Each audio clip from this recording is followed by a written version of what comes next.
mohon maaf bang, sorry banget, banyak yang udah sampai puluhan tahun di dunia asuransi, udah senior udah jago-jago, tajir, ternyata jualannya nih cuman gitu, ayo pak masuk dong pak di asuransi saya pak, ini pak ayo dong pak bantu saya, itu masih ada kayak gitu. 3, 2, 1. Selamat jumpa lagi di Dia Punya Cerita. Seperti biasa, 3 sudut pandang mencari satu kebenaran. Guys, hari ini kita kedatangan tamu spesial yang sudah lebih dari 10 tahun berkecimpung di dunia asuransi dan finansial. Mari kita sambut Bang Zaki Smith. Halo. Mungkin boleh Bang Zaki boleh perkenalkan Siap. diri dulu, dari gimana backgroundnya sampai 10 tahun ini di dunia financial. Financial asuransi. Oke. Oke, perkenalan ya, nama gue Zaki, Zaki Smith biasanya, karena banyak Zaki pasaran juga nama, jadi makanya marga Zaki Smith, jadi Zaki Smith. Gue memang baru join di dunia insurance itu dari tahun 2009. Nah, cerita menariknya itu memang dunia asuransi itu selalu halnya negatif ya. Banyak orang nggak mau join, makanya banyak perusahaan asuransi nggak tahu kenapa kalau ngajak orang untuk bagian dari salesnya situ, wah dengan berbagai macam cara. Termasuk saya terjerumus masuk ke dunia asuransi. Dan tapi begitu terjerumus, awalnya dengan jebakan, tapi akhirnya karena gue ngedalamin, akhirnya gue jadi mencintai dan menyukai, akhirnya gue mendalami benar gitu. Mungkin sebelum di asuransi ada Dulu sales ya, jadi berawal tuh dari sales sih, dulu di golf, jadi jual membership golf. Dari itu situ. di Batam? Di Jakarta. Jakarta. Nah, Jakarta. I see. Jadi gue emang besar di Jakarta, kuliah Jakarta, kerja di Jakarta juga, baru pindah nih ke Batam ya. Gitu. Oke. Udah berapa lama di Batam? Di Batam. Batam pindah benar-benar for good di sini 2023. Jadi baru 2 tahun lah. Oke. Oke. Nah, jadi yang menarik waktu itu gue diajak temen, Zak, ini kerja sama gue yuk di AXA, dulu masuk ke AXA tuh pertama. Diajak interview, begitu datang ke kantornya, pas yang gue lihat pertama itu ya di gedung yang bagus, masuk yang image pertama yang gue dapat, ih kantornya keren banget. Ceweknya cantik-cantik banget di situ. Beneran, itu image yang gue dapat. Wih, ceweknya seksi-seksi, cantik-cantik dengan tampilan yang keren-keren, cowoknya juga pada Perlente lah ya. perlente semua. Wah, gue langsung kayak, wah ini oke banget nih perusahaannya nih.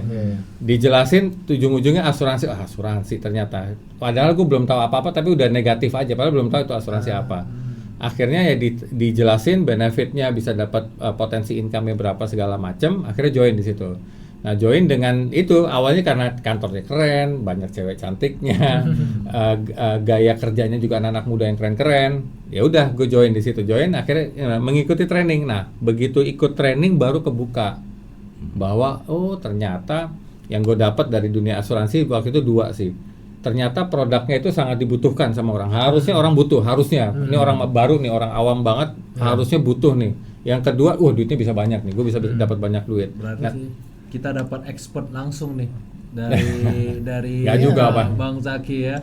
Ya, jadi kalau di sini ya sesuai dengan portfolio Bang Zaki dan datanya juga, kita kedatangan seorang advisor guys, dan juga Bang Zaki berarti kan lo asuransi itu langsung di ibu kota langsung lo, langsung di pusatnya ya, pusat ya. Jadi kita betul-betul dapat guest ataupun tamu yang experience yang luar biasa dan langsung terjun itu di ibu kota langsung guys terkait di asuransi. Jadi begitu banyak pengalaman di lapangan dan juga di administrasinya, belajar bagi kita lah. Bang Zaki, tadi Bang Zaki itu ada mention ya sedikit tentang asuransi itu selalu memberi kesan negatif di masyarakat. Betul. Nah, itu kenapa ya asuransi masih sering mendapatkan stigma negatif ke masyarakat itu? Mungkin bisa dijelaskan lebih mendetail lagi kenapa alasannya itu kenapa? Sebenarnya itu kompleks banget ya. Cuman ya itu sebenarnya yang bikin seru sih di dunia asuransi ya. Gue sangat enjoy banget di dunia asuransi karena gue perlu banyak mengedukasi orang. Nah, karena gue senang sih ngedukasi orang bagaimana orang itu harus melihat asuransi dari sisi yang benarnya. Nah, kenapa banyak orang negatif terhadap asuransi? Karena kalau singkatnya gini, karena ada 3 hal. Pertama, biasanya sales atau si financial advisor-nya dia tidak bisa menjelaskan produk dengan benar. Kompetensi itu ya. Kompetensi, berarti. oke. Oke. Oke, itu yang pertama. Ini dari point of view gue ya. Iya, iya. Yang kedua, atau memang si salesnya ini dengan sengaja dia abu-abu ingin membohongi si customernya. Contoh misalkan ya kayak tadi kita bicara sebelum podcast ini ya. Iya, Jadi iya. banyak yang ditutup-tutupin nih. Yang penting mau dulu lah. Misalkan oh ini tabungan lah, ini nabung, ini invest apa segala macam, padahal bukan. Yang penting pokoknya duitnya masuk dulu deh. Oh ya tapi misalkan ini bisa diambil kapan aja. Oh bisa. Ini gimana? Oh, ini kayak nabung kan? Iya, diiyain aja. Padahal enggak semua. Menjual optimisme lah ya, Iya. menjual optimisme nih. Menjual optimisme padahal pokoknya intinya yang kedua itu bukan karena kompetensi tapi memang karena niat nggak baik itu. Oke. Karena dia mungkin juga ada karena faktor kejar target atau mungkin karena pengen kejar income gede sehingga dia menghalalkan segala cara ke customer. Bodoh amat deh customer, yang penting dia masuk, gue dapat komisinya gitu. Oh. Nah yang ketiga kesalahannya di kitanya sebagai nasabah, karena apapun yang dibicarakan sama si sales itu biasanya ada kontrak atau ada kertas sebelum sign, sebelum kontrak itu jadi pun itu ada penjelasannya tuh detail sebenarnya bahwa ini adalah contoh nih misalnya ada yang sangat heboh di Indonesia tuh produk unit link. Unit link itu kan gabungan antara proteksi sama investasi. Nah di situ udah dijelasin bahwa nilai investasi yang ditulis di lembaran kertas itu, nah, itu hanyalah proyeksi, bukan asli atau bukan real. Jadi ya itu sering terjadi tuh. Bukan Proyeksi ini ya? proyeksi aja. Jadi nah sedangkan si sales itu nunjukin contoh nih, Pak, ini nanti 20 tahun lagi duit Bapak bisa 1,5 M nih. 10 tahun lagi duit Bapak bisa segini nih. Itu emang ada di lembarnya itu ada. Tapi itu hanya nggak proyeksi. Tapi nggak pernah proyeksi dan nggak dibaca juga sama konsumennya. Ya? Iya, Oke. padahal di situ udah jelas. Proyeksi itu ada 3 tuh, ada 5%, kalau rendah, middle-nya 10%, kalau tingginya 15%. Jadi kira-kira kalau memang lagi bagus, kira-kira bisa segini. Nah, orang udah mata udah hijau semua di situ. Berarti kalau saya bisa kasih summary-nya, Nah, 3 permasalahan itu bisa disingkat sebagai CEO. CEO. CEO itu yang C-nya itu adalah kompetensi, Yes. orang. Ya. O itu obscurity, Ya. obscure man, ya kan, tersembunyi, Ya. dan E itu adalah kesalahan ekspektasi dari konsumennya itu Yes, sendiri. yes. Ya kan? Betul, itu yang terjadi sehingga CEO bro, COE. CEO, COE. ya CEO itu mean nothing, CEO means Iya. something. Tapi itu jadi itu nah dalam kalau kita ngebahas lebih detailnya lagi, banyak tuh produk-produk semua sebenarnya kayak gue pribadi, semua produk asuransi bagus, semua perusahaan-perusahaan asuransi di Indonesia yang lokal maupun yang multinasional, internasional itu ya. bagus-bagus. Tapi selalu kalau kita browsing setiap perusahaan apapun, coba cek deh, misalkan perusahaan apa kita cek, misalkan atau AXA, kan gue di AXA nih, AXA searchingnya di Google pasti yang keluar negatif semua tuh, orang yang maki-maki, yang uangnya hilang, yang ditipu, yang itu banyak banget. Kita search misalkan yang lain, yang Prudential atau apa, ini yang merah apapun itu, pasti semua hal-hal negatif. Itu kenapa? Karena ketiga hal tadi itu. Iya. Berarti customer yang berkomentar, oh asuransi itu bikin bokeh lah, Yes. preminya bikin ini, bikin itu." Penipuan, Berarti scam. penipuan itu jatuh sebenarnya mirip, lebih cenderung ke nomor 2 nggak sih? Bisa dibilang Banyak, begitu? iya Iya kan, bisa dibilang seperti Yes, itu kan. iya. Jadi karena kalian terscam Iya. sama sales yang kurang Yes, baik lah ya dalam iya. tanda kutip ya. Kalau kita mau ngomongin data nih, biasa Bro Alvis banyak nih data-datanya yang biasa dia sering ungkit-ungkit nih. Gimana nih kira-kira? Gue singgung langsung ke arah poinnya itu sebetulnya regulasi guys. Ah, Ya, iya. kan? Ya, regulasinya. Ya, regulasi soal keuangan segala macam kan kita bisa bilang kita di Indonesia itu punya lembaga namanya OJK, betul nggak sih? Iya, iya. Itu lembaga OJK, dan sebetulnya asuransi itu kan sudah memiliki perlindungan juga konsumen Ya. segala macam. Semua yang terlibat dalam keuangan pasti kita sudah terlindungi lah. Ya. Dan tapi implementasi kayak lu bilang Ya. tadi tuh Bang, implementasinya di lapangan itu bisa berbeda, seringkali berbeda dan ada kendala tuh. Ya, menurut lu nih Bang Zaki dengan itu experience yang sudah ini nih, 10 tahun nih. ya gimana sih caranya untuk itu sebenarnya nggak terjadi lagi? Itu makanya gini, kalau kita lihat di berita-berita yang mengenai menggugat apa asuransi, selalu yang menang perusahaan asuransi. Kenapa? Kan ada OJK nggak ngebela apa segala. Enggak, karena memang asuransi yang benar. Customernya yang salah. Balik yang nomor 3 tadi, customernya nggak baca. Kan ada di kontraknya jelas, tulisannya ada, dia tanda tangan. Dia sudah menyetujui bahwa ini bukan tabungan, bahwa ini adalah tidak nilai pasti, bahwa ini ada cost of insurance-nya, ada biayanya segini gede, ada ini gini, ada ini. Dia ada tanda tangan basahnya si customernya. Sehingga pada saat si customer menuntut, saya dibohongin, ini salesnya ini.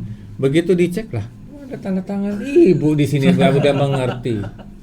Sebetulnya satu poin yang gue bisa tangkap dari lu Bang Zaki, betul-betul sebetulnya di Indonesia ini kita harus melek bacanya itu. Iya. Melek baca satu, kemudian kita kemauan untuk sering baca itu juga kurang ya sih, betul nggak sih? Betul Jadi banget. si salesnya nakal tadi, Iya, dengan gampangnya. kemudian Cari dengan korbannya kita yang gampang. malas baca makin kena lagi. Iya, nggak hanya orang bodoh, orang-orang yang pinter pun karena mungkin terlalu teras udah tanda tangan aja, langsung tanda tangan aja segala macam. Nanti begitu berapa tahun dicek uangnya hilang banyak. Lah kok uangnya hilang? Padahal itu duit asuransi, yang namanya duit asuransi pasti ada biayanya, ada namanya cost of insurance, biaya asuransi untuk kita mendapatkan benefit asuransi tersebut. Ada lagi misalnya kalau kita ngambil yang kesehatan, ada cost of rider itu apa aja ya itu. Kita misalnya ngambil kesehatan buat rawat inap, buat critical illness, buat accidental, buat TPD, total permanent disability, banyak banget itu. Jadi semakin kita banyak ngambil itu costnya semakin banyak. Tapi si customer merasa itu enggak, gue nabung kok, duit gue harusnya kalau misalkan contoh nih, gue nabung misalkan 10 juta tiap tahun, gue udah 5 tahun tuh di misalkan Aksa, gue udah 5 tahun di Aksa tuh, berarti duit gue harusnya 10 kali 5, 50 dong, simpelnya begitu kan. Begitu dicek uangnya cuma 15 juta, marah pasti, marah banget. Kenapa? Karena yang dia pikir dia nabung, padahal enggak, itu udah jelas dia ngeluarin duit total 50 juta, itu sebenarnya udah ada biaya-biayanya, dan itu sebenarnya nggak jelek, bagus. Kenapa? Karena ada benefitnya Di belakangnya. di belakangnya ya. Contoh misalkan nih, contoh keluar duit 50 juta, ya ternyata benefitnya kalau dia terjadi resiko tutup usia, meninggal dunia, maka si ahli waris terima 2M misalkan. Jadi murah apa mahal? Jadi 50 jutanya. Jadi bagus kan? Jadi bagus. Nah, 50 juta investasi, 2M itu yang di belakang hasilnya. iya. Nah, sebenarnya yang real, yang benar itu ya begitu. Dia keluar duit 50 juta, tapi gue udah merasa aman. Kalau gue terjadi resiko sama diri gue nih, anak gue udah terima 2M pasti udah terima 2M. Itu sebenarnya itu. Makanya mindset yang benarnya. Mindset yang benar. Makanya 50 juta itu jadi bagus banget dan jadi murah banget.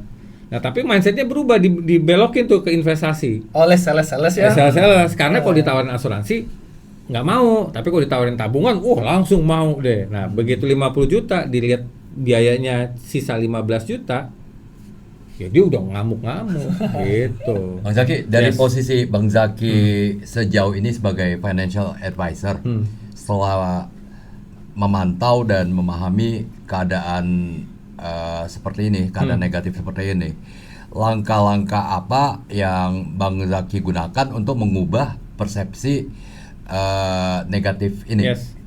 Nah, kalau gue pribadi ya, ngomongin bersinggungan dengan karir gue. Nah, kan karir gue banyak di 2015 gue join di manajemennya. Manajemen tuh ada maksudnya di manajemen banyak di training development apa segala macam. Nah, dari situ gue juga banyak belajar dari senior leader dari pelaku bisnis asuransi yang hebat-hebat tuh banyak banget. Nah, hebat-hebat tuh dalam arti, dan mereka tuh capable banget dan hebat dalam berarti dia benar-benar hebat sebagai financial advisor. Dia akan ngasih tahu kalau ini bagus, kalau enggak. Kalau ini ditawarin, kalau menurut dia produk dia nggak cocok buat calon customer, dia nggak akan tawarin. Nah, jadi ya kita harus enak itu apa? Gue jadi caranya adalah selalu mengedukasi. Nah, kayak gue pribadi sekarang kan jadi agen nih di asuransi di Aksa, jadi agen. Nah, gue nggak pernah jualan secara langsung. Gue selalu kalau ketemu temen, gue cuma pengen ngedukasi aja. Yang penting lo tahu aja. Lo nggak usah beli dari gue aja nggak apa-apa. Tapi lo jangan salah beli, gitu. Nah, jadi gue dengan niat ikhlas tujuan gue apa? Jangan sampai lo terjerumus aja. Jadi ngasih tahu stepnya, fungsinya ini tuh ini loh. Contoh simpel aja. Ada namanya asuransi namanya critical illness, asuransi sakit kritis, ya. Nah, banyak sales zaman dulu itu menjual produk asuransi sakit kritis. Tujuannya untuk membayar tagihan rumah sakit. Kalau lo sakit kritis aman, akan dapat pakai ini. Padahal tujuannya bukan itu. Lantas tujuannya apa? Nah, kalau lo sakit kritis masuk rumah sakit, yang membayarkan tagihan rumah sakit itu yang pakai asuransi kesehatan yang kayak tadi Coach Didi tunjukin. Oke. Yang apa? Yang Tokyo Marine tadi punya Marine, ya. Punya asuransi kesehatan Tokyo Marine. Itu bagus. Dia cover semua. Nah, cover dia membayarkan tagihan rumah sakit. Ya. Nah, itu tujuannya. Jadi kayak BPJS. Nah, BPJS nah kayak Coach dia punya Tokyo Marine yang asuransi kesehatan. Nah, itu jadi pada saat kita kena sakit kritis, tagihannya berapa? Misalkan tagihan total 700 juta. Ya, itu yang berfungsi adalah asuransi kesehatan, bukan sakit kritis.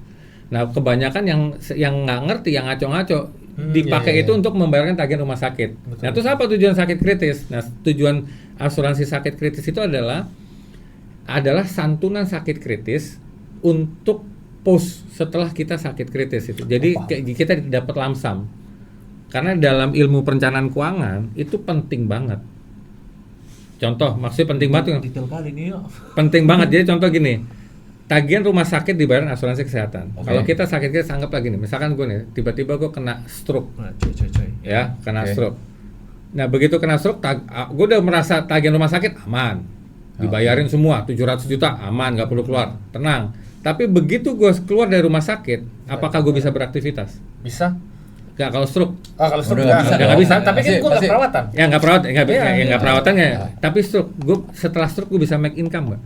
Enggak. Sulit dong. Ada resiko nggak di situ? Ada dong. Nah, resikonya apa? Financial lagi kan? Financial difficulty kan, kita nggak bisa kerja kan? Nah, disitulah fungsi dari sakit kritis. Jadi, begitu kita kena stroke, misalkan sum insured-nya 2 miliar, boom, langsung cari 2 miliar. Fungsinya apa? Bukan membayarkan tagihan rumah sakit, tapi untuk agar gaya hidup ekonomi keluarga kita tetap stabil. Tidak terganggu. Terganggu. Dari 2M itu walaupun kita sakit stroke, anak aman sekolah, dapur ngebul. Nikahan buat anak cewek gua ada semua di situ. Jadi aman secara financial, istri nggak perlu kawin lagi, istri nggak perlu kerja, jadi semuanya aman semua dari itu. Abang kasih contoh ini kan rata-rata itu lebih banyak ke yang berkeluarga nih. Yes. Kalau misalnya abang nih disuruh mengedukasi orang-orang kayak dia nih, Yes. si Huyen nih, Gen Z nih. Contohnya anggaplah aku Gen Z ya, masih muda. Ya kan, gimana sih cara abang bisa masuk? Ini tuh penting loh. Lu daripada lu beli iPhone 17 yang 20 juta, lu bagus ngambil proteksi atau gimana. Gimana cara abang mengedukasinya supaya yang generasi mudanya kita nih. Gue biasanya gue gambarin tuh. Contoh gini. Pada saat kita sudah mulai make income, berarti kita biasanya kalau dalam ilmu perencanaan keuangan yang gue pelajari itu ada 4 stage. Jadi ada ngebangun aset, ada investment, ada proteksi asuransi, ada proteksi kesehatan. Kebanyakan orang pada saat udah make income, udah uang udah lebih banyak daripada pengeluaran, artinya ada yang bisa di save lah, udah surplus. Biasanya orang langsung ke 2 yang paling atas, yang paling bawah itu proteksi kesehatan, yang nomor 2 itu proteksi income, ya asuransi proteksi income. Nah proteksi income semua masuk yang tadi tuh yang asuransi sakit kritis. Itu tuh masuknya proteksi income, bukan yang kesehatan. Nah jadi proteksi kesehatan, proteksi income, investasi, baru aset. Nah kebanyakan kita pada saat kita punya uang pasti kemana pikirnya? Mungkin aset paling aman. Aset, 2 ini kan, aset, investasi ya. Gue mau invest nih, gue mau aset, gue mau punya mobil, punya rumah. Ini benar nggak? Benar, bukan berarti salah, benar, nggak apa-apa, oke. Tapi akan lebih baik lagi, kuatin dulu di bawah. Proteksi kesehatan dulu lo kuatin nih. Jangan sampai lo udah nabung, tiba-tiba kena demam berdarah, seminggu keluar duit 30 juta, ambil tabungan, nggak jadi beli DP mobil, habis bocor gara-gara nggak ada proteksi income-nya.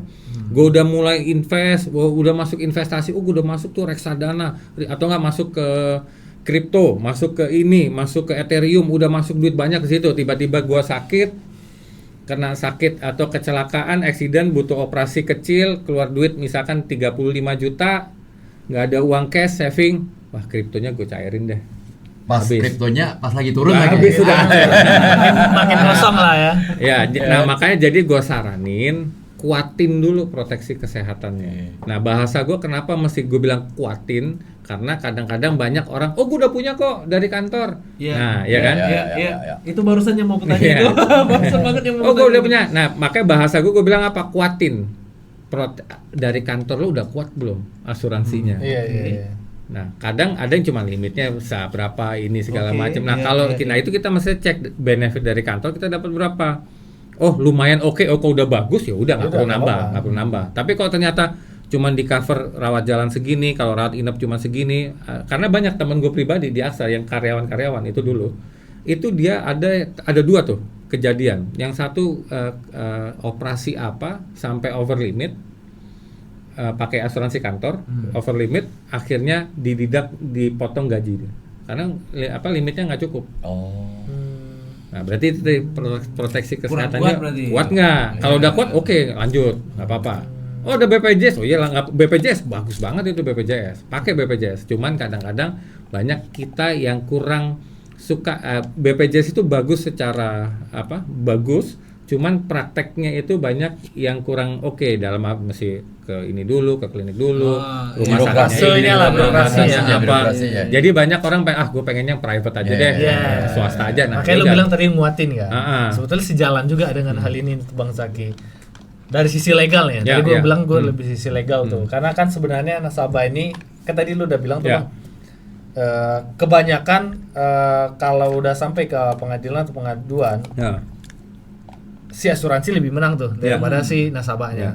Nah, sebetulnya kan kita sudah punya hak masing-masing tuh, legal juga ada. Kita udah lindungin tuh sebagai nasabah, OJK pun udah menjamin. Undang-undang pun juga udah ada. Dan sebetulnya banyak juga di sisi ini, kayak dibilang tadi Genzi lah segala macam. Kita cenderung kayak dibilang 4 fase tadi yang dibilang tadi, 4 tingkatan. Itu kita nggak aware juga tuh, termasuk asuransinya sendiri. Jadi sebetulnya gimana sih untuk kita itu biar aware terutama ke hak-hak nasabahnya ini sendiri, itu gimana sih? Nah, kalau hak-hak nasabah sebenarnya gini, kalau mau agak emang nggak mau sih sebenarnya sih. Gue pribadi pun belum melakukan hal ini. Kita kita gue masih ini ibaratnya 60-70% lah. Pada saat kita beli polis asuransi, kita mesti baca polis bukunya itu, kita baca. Harus dibaca. Itu benar-benar baca. Benar-benar. Jadi aturannya, undang-undangnya apa, semua tuh. Kontraknya ini nggak bisa ini, itu jelas semua. Nggak bisa dipakai ini. Pengecualiannya apa? Oh, ada tuh pengecualian. Contoh nih, ada di asuransi tempat gua. Pengecualian asuransi tersebut apa? Penyakit, misalnya ini asuransi kesehatan ya. Sakit karena obesitas. Itu nggak di-cover. Gitu.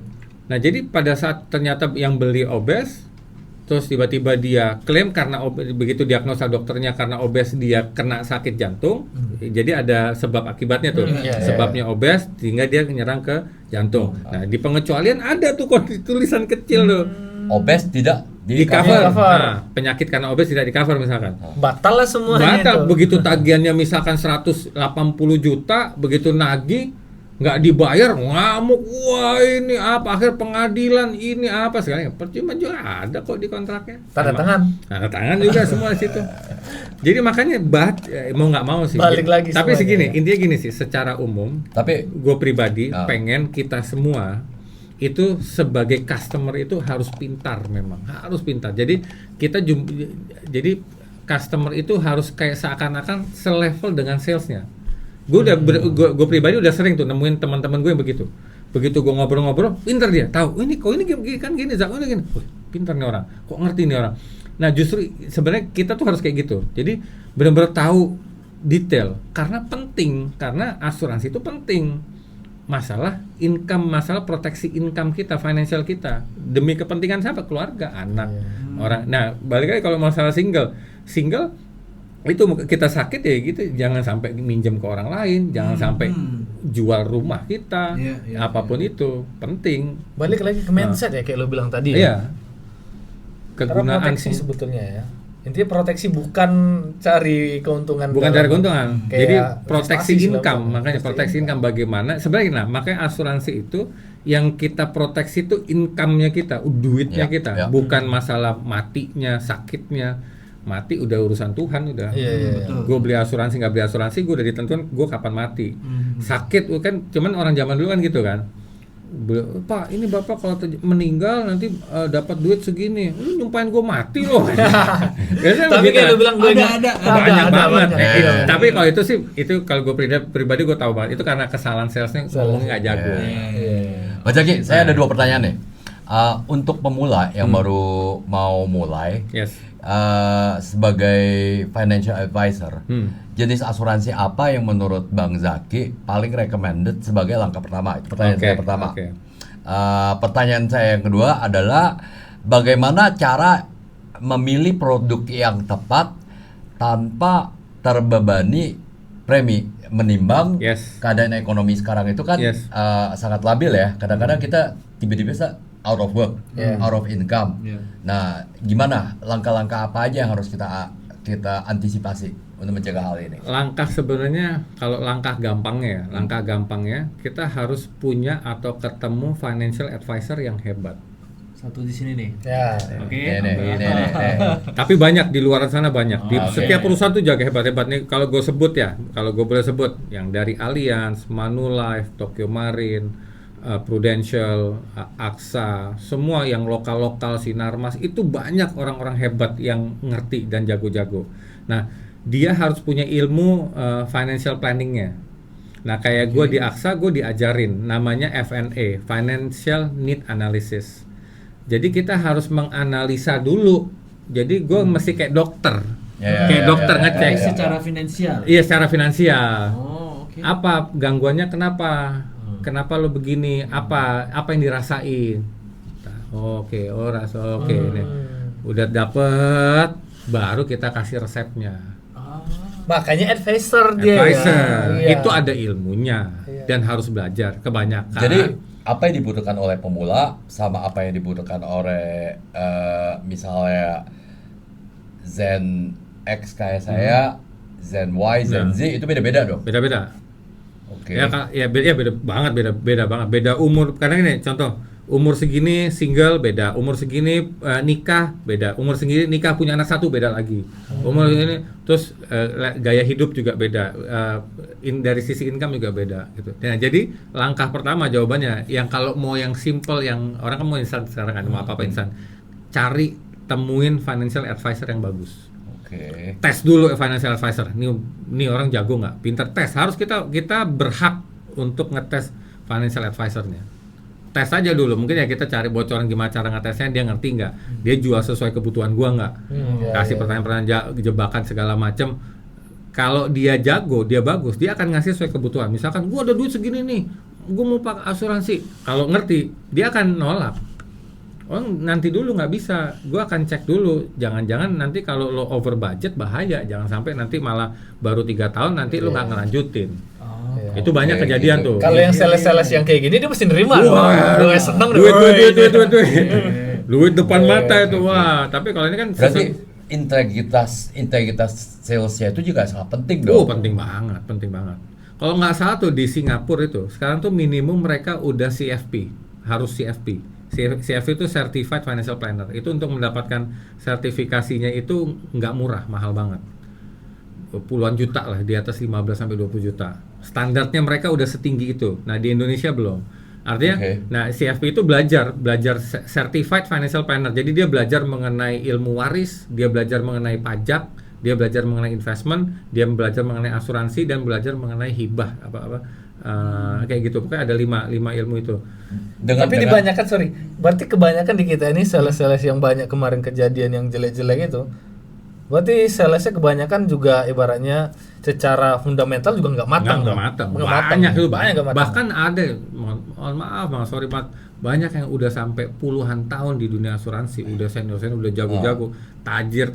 Ternyata jualannya nih cuman gitu. Ayo Pak, masuk dong Pak di asuransi saya Pak. Ini Pak, ayo dong Pak, bantu saya. Itu masih ada kayak gitu.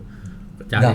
Ngomong tadi yang di Singapura tuh, mereka harus ngambil izin, sehingga mereka spesialisasi, mereka udah tahu ilmu waris segalanya, semuanya, sehingga mereka bisa dianggap profesional. Profesional, betul. Dan apalagi kalau misalnya Singapura, law-nya itu, hukumnya itu kan Jelas, di bawah common law kan, di bawah common law, sehingga kalau misalnya nasihat yang mereka berikan itu mengakibatkan sang nasabah itu mengalami kerugian, mereka itu bisa dituntut tuh kayaknya. Ya bisa. Oke. Bisa kejadian sih. Oke. Nah, sebenarnya mengenai tadi masalah legal itu bisa jadi sih, Pak. Jadi sesuatu hal yang kita misalkan rasa misalkan kita nggak sesuai, kita bisa banding. Misalkan premi klaim nggak dibayar, ya kita bisa banding, dicek ini segala macam. Oh ternyata harusnya sesuai nih, bisa. Kalau banding dapat dan nanti ada kayak pengadilan gitu-gitu, kalau ternyata memang harus dibayar, pasti akan dibayar, gitu sih. Dari pengalaman Bang Zaki nih, setelah bertahun-tahun, satu dekade lebih tentunya. Apa nih kalau misalnya buat selain mencari financial advisor yang tepat, apalagi nih pesan buat teman-teman? Ya paling ya sekarang kan dengan di dunia medsos kan banyak banget tuh. Ya kita follow aja beberapa account yang financial seperti ya pokoknya edukasi mengenai keuangan, mengenai asuransi, mengenai apapun itu banyak sekarang. Banyak kok sekarang beberapa financial advisor hebat, mereka jualannya itu nggak hard selling, itu mereka bikin konten edukasi. Nah itu follow aja mereka semua tuh hebat-hebat. Jadi konten edukasi itu kita bisa ngambil ilmunya, dia mengedukasi itu produk ini pentingnya buat apa, jangan sampai keren-keren lah, bagus-bagus. Nah saran gua ambil cari channel tersebut, belajar ya, masukin dalam scrolling kita lah untuk kita yang muncul 1 menit 2 menit sehingga kita teredukasi tuh mengenai keuangan, mengenai asuransi, mengenai pajak, apapun itu yang kita butuhkan sih. Jadi intinya kita itu harus bukan saja melek asuransi, tapi kita juga harus tahu ya cara memilihnya ya Bang Zaki ya. Oke. Ya, nah jadi ya sebagai konsumen kayak lu bilang tadi, kita kan juga harus aware aware dengan hak kita, kewajiban. Kayak lu nanti berarti kan kalau kita ikut hak dan kewajiban, kita harus paham dulu mengenai itu. Dan guys, sebetulnya sangat asik ya dengan waktu yang mungkin yang membatasi kita, dengan advice yang diberikan oleh seorang dari insurance advisor yang sangat luar biasa. Waktunya terlalu cepat sih menurut gue sih, waktu terlalu cepat. Time limit karena dia bilang kita bro timer nih. So next bagi gue gini sih, kita juga harus paham mengenai hak dan kewajiban kita. Dan juga lo jangan asal pilih kayak dibilang oleh Bang Zaki tadi. Lo harus tahu juga ini si financial advisor-nya betul nggak, dia punya pengalaman nggak, punya kompetensi enggak? Jangan saudara cuma kita beli. Saudara kebanyakan gitu. Dan E-nya tadi apakah ekspektasinya udah sesuai? Yes. Dan kemudian obscurity, apakah fine print-nya udah benar-benar dibaca nih? Ya kan? Jadi semuanya harus tercover tuh. Jadi lo jangan mau dibodoh-bodohin, apalagi kayak dibilang lo tes dulu tuh. Iya, lo tes dulu, bisa kayak dibilang tadi ya. Gue punya duit nih, mau nggak? Ya lo tes dulu. Itu poin paling penting yang kalau bagi gue personal ya. Kita harus lakukan guys dengan hal kayak itu. Karena apa? Ini kewajiban kita, ini duit kita, betul kayak. Karena produk asuransi itu penting. Makanya kita harus detail. Jangan lupa membaca. Membaca itu paling penting. Jangan asal sebelum tanda tangan, jangan lupa dibaca. Itu paling penting ya Bang ya. Tanda tangan nanti beli kucing 6 karung. Itu paling penting. Banyak tuh kejadian. Mungkin 70% pengguna asuransi begitu semua. 30% doang yang benar. Jadi nanti buat teman-teman yang mau nyari asuransi atau pengen nanya-nanya Bang Zaki langsung, nanti kita ada munculin Instagramnya. Boleh Bang ya? Boleh. Guys, tapi dengan catatan ini ya, kita nggak ada promosi ataupun asuransi ya. Tapi ini edukasi. Gue pribadi pun juga boleh cuma sekedar mengedukasi, nanya misalkan contoh gue udah beli ini gue bantu cek boleh, oh ini bagus, ini oke, ini enggak, gue boleh gue bantu tanpa harus beli sama gue. Karena siapapun. Syaratnya subscribe, jangan lupa. Itu yang penting sih. Dan like, komentar. Ya. Mungkin next kita sebenarnya kalau mau bahas banyak yang seru mengenai asuransi ya. Next ya. Part 2 nih, ada part 2 sama Bang Zaki. Karena waktu tadi nih kan yang jelek kan selalu dari sisi company kan. Ini banyak juga nasabah-nasabah yang ngaco-ngaco, yang bandel, yang ngerugiin perusahaan sampai miliaran. Oknum itu. Wah, itu ngeri banget. Episode berikutnya berarti itu. Wah, itu ngeri banget. Itu seru banget. Seru banget gitu. Fraud Kita bongkar-bongkar itu dari semuanya ya. customer. Oke. Yang pura-pura sakit. See you in the next video dan kita lihat nanti besok Thank you untuk Bang Zaki. bongkar-bongkarannya. Kedatangannya, thank you Bang. Yo. Oke, Bye-bye. thank you. Bang See Zaki. you. Bye-bye. Good.